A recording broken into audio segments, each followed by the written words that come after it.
Are aliens real? At this point, who really knows? But today, let's discuss some creepy stories in which people have encountered what they believe to be real men in black. From a couple who knew too much to aliens visiting you in your sleep. We have all of this on today's most amazing top 10 list. Starting us off this countdown, we have Harold Dahl. This is supposedly the real life story that inspired the movie Men in Black. So on June 27th, 1947, Harold Dahl, his young son, and his dog went out on a conservation mission. While out on the fishing boat, they saw 6 donut-shaped aircrafts hovering in the air above them. The crafts then started dropping weird molten type waste onto the lake.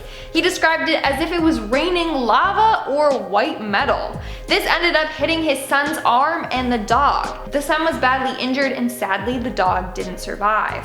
When this happened, Harold managed to take a picture of the aircraft. The following morning, he was visited by a man in a black suit at a local diner. The man apparently threatened Harold to delete the photo, and he was told to not talk about the incident. But this story has been retold so many times that the facts are now jumbled. Some say that it was his son that got his arm burnt on the alien lava, but in another story, it was his co-worker, so I don't even know what to think. Coming in at number 9, we have the cornfield. It should be no surprise that we are doing a list about men in black and we got a point about a cornfield. Aliens love cornfields for whatever reason. Maybe they land in a cornfield, they scoop up a bunch of corn, then they make popcorn and that they can eat while they watch humans freak out because they landed in a cornfield. That seems like the perfect circle of entertainment. But this point was thrown on top of Reddit by Redditor Muffins for Petey. They said that they grew up on a farm and one night they saw something fly down from the sky and hover right above their farm. It was shaped like a rectangle and looked like it was glowing light, like a massive glowing log in the sky. Well, then this thing just vanished. Almost as fast as it came, it was gone. They must have only needed a little bit of popcorn.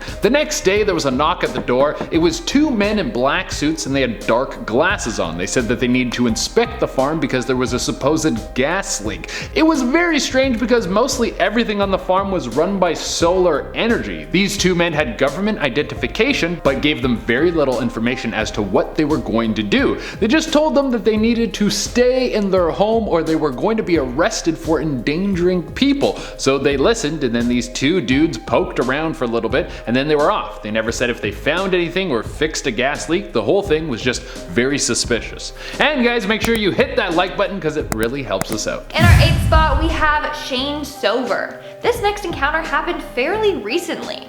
So on October 14th, 2008, hotel manager Shane SOVAR had been informed by a security guard at his hotel that he had seen a UFO from the hotel.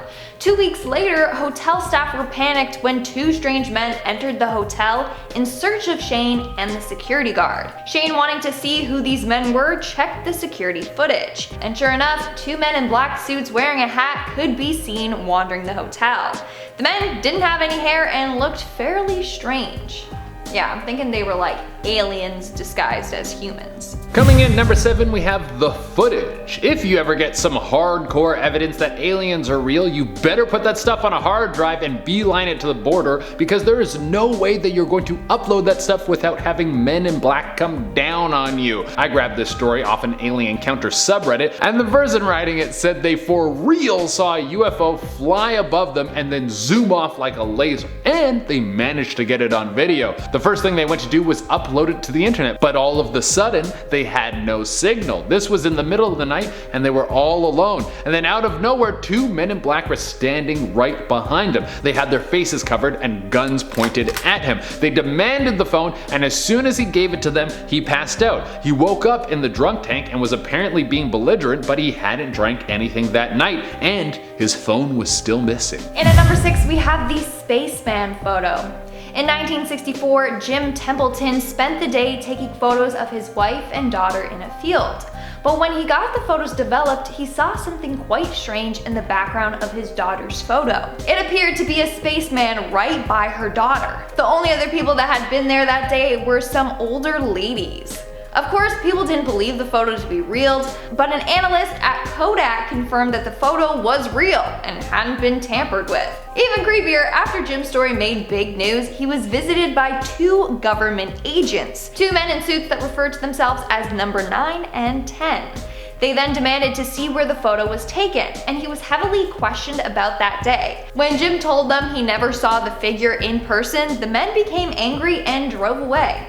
It's pretty sus. Coming in at number 5, we have Albert K. Bender. It turns out dedicating your life to flying saucers is nothing new. Albert K. Bender was the founder of the International Flying Saucer Bureau. This place was leading the field in investigative work when it came to finding out what the government knew about aliens. In 1955, he wrote a paper that was detailing everything the government was doing with aliens, and it was ready to be published in the Space Review. But that would change when he was visited by some men in black. They teleported into his room late one night and had the psychic ability to talk to him through their minds. They manipulated him to destroy his research, and that was that. He would never go on to touch anything to do with aliens after this point. Moving on to number 4, we have Jack and Mary Robinson. Back in 1968, Jack and his wife Mary were both UFO researchers. Didn't even know that was a job, but where can I apply? But the more they researched into aliens and UFOs, the more weird stuff began to happen. One time they returned home to find that their house had been searched.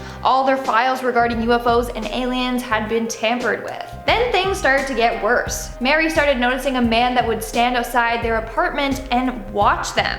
The man was always wearing a black suit and a hat.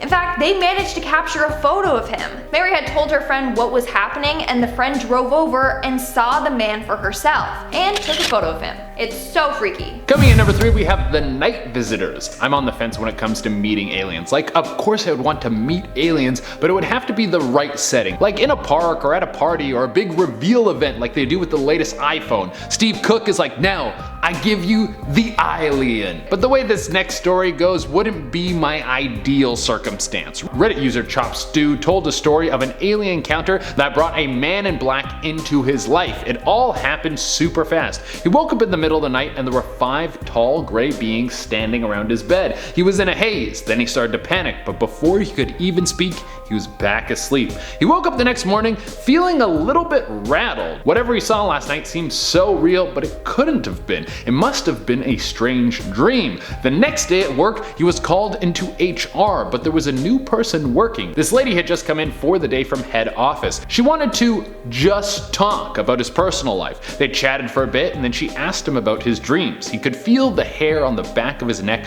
stand up when she posed the question. He didn't give in and kept the alien sighting to himself. The next day, the regular HR person was back, and he never found out who this replacement was and why they wanted to speak to him and how they knew about what had just happened to him the night before. So this time, it was a lady in black. In our second spot, we have Dr. Herbert Hopkins. Back in the day, a man named Dr. Hopkins was working as a consultant on a UFO case in Maine. Again, I didn't know that was a job. That was until one day he received a phone call from someone claiming to be part of the UFO community. Again, didn't know that was a thing. He asked if he could visit Dr. Hopkins to discuss the case. Hopkins agreed, and he was greeted by an intimidating man wearing a black suit and black tie. Apparently, this guy was extremely pale with no hair or eyebrows. As soon as the man entered Hopkins' home, his dog went berserk, just started barking at him. The man then basically interrogated Hopkins to see how much he knew. Before leaving though, he told Hopkins that there were 2 coins in his pocket, Hopkins' pocket. He then told him to reach into one of his pockets and retrieve it. He did it, and then he said to hold the coin in his hand and look at it closely. Within a few seconds, the coin started to go in and out of focus before disappearing completely from his hand. He then said that the coin would never be seen on this plane again. It gets weirder. The man then asked him if he was familiar with a man named Barney Hill. Barney Hill was a man that said he was abducted by a UFO. He died from cerebral hemorrhage. When Hopkins said yes, he knew of him, the man said, Barney didn't have a heart, just like you no longer have a coin. Basically implying that he's got the power to kill him. And honestly, he probably killed Barney. Hopkins was then told to get rid of every file he had on the UFO case. And he did as he was told. He burned every shred of evidence. Watch, now the men in black are gonna come after me and Shay for this video.